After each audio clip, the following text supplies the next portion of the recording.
Hello mga mareng, may ichichika ako sa inyo. Ang donya ko mareng, nadulas daw siya sa labas. Gawa ng madulas daw yung daan dahil sa ulan. Hindi ko alam mareng, nalaman ko lang nung nag-message sa akin yung anak ng amo ko. Napakitignan ko daw yung nanay niya dahil daw nadulas daw at masakit daw ang katawan. Kaya ang mareng nyo, dali-daling umakyat sa taas para kumustahin ang donya. At eto nga, inutusan ako ni donya na kunin ko daw yung mga gamot niya dito sa baba. At eto na nga, 5 box yung pinapakuha niya sa akin. Pero hindi gamot lahat to. Yung iba dito na pinapakuha niya ay pampaganda.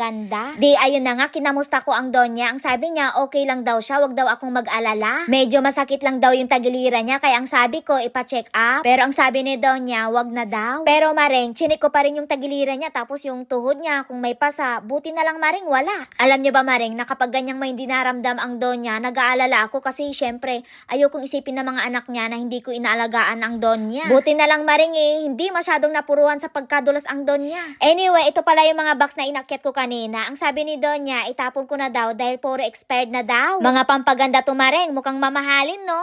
Kaso mga expired na. At yung mga bottle na yan, wala nang laman kasi pinagkaisa namin yung mga laman niya. Ganyan kadami mamili ang donya ko na mga gamot niya, mga vitamins, at saka mga pampaganda. Sa dami nga mareng nakakalimutan na niyang gamitin yung iba hanggang sa may expired na. Tulad nito mareng, hindi pa nabuksan. At nung pagkabukas ko, ganito pala ang laman. Hindi ko alam mareng kung ano to, pero sigurado ako na pampaganda to mareng. Bali, 4 na box pala to na hindi pa nabubuksan. Sayang no mareng. Magkano kaya ang pinambili ni donya dito? Sayang kasi yung pinambili niya mareng.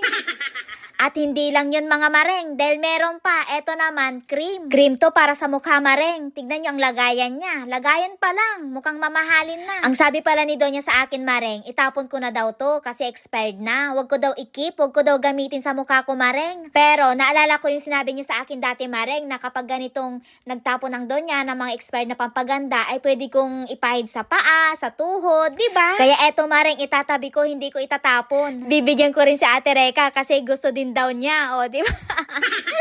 Ito namang isa, tulad kanina, hindi ko na to itatago. Gawa ng hindi ko alam kung para saan to. Tinatanggal ko na lang siya sa lagayan para pag nagtapon si Gada ng basura, hindi na siya mahirapan na isegregate pa. At siya nga pala, kung tatanayin nyo naman kung kailan pa nag-expired tong cream na to, nung 2022 pa. 3 years expired na mareng. Matagal na. Tapos itong isa naman, 2023 pa expired. 2 years expired na, kaya hindi na talaga pwede. At sa pag-aayos ko ng basura mareng, may nakita akong gamot ni donya na hindi pa nabubuksan. Na isama siguro ni donya sa mga walang laman. O siya, hanggang dito na lang mga mareng. Salamat sa panonood.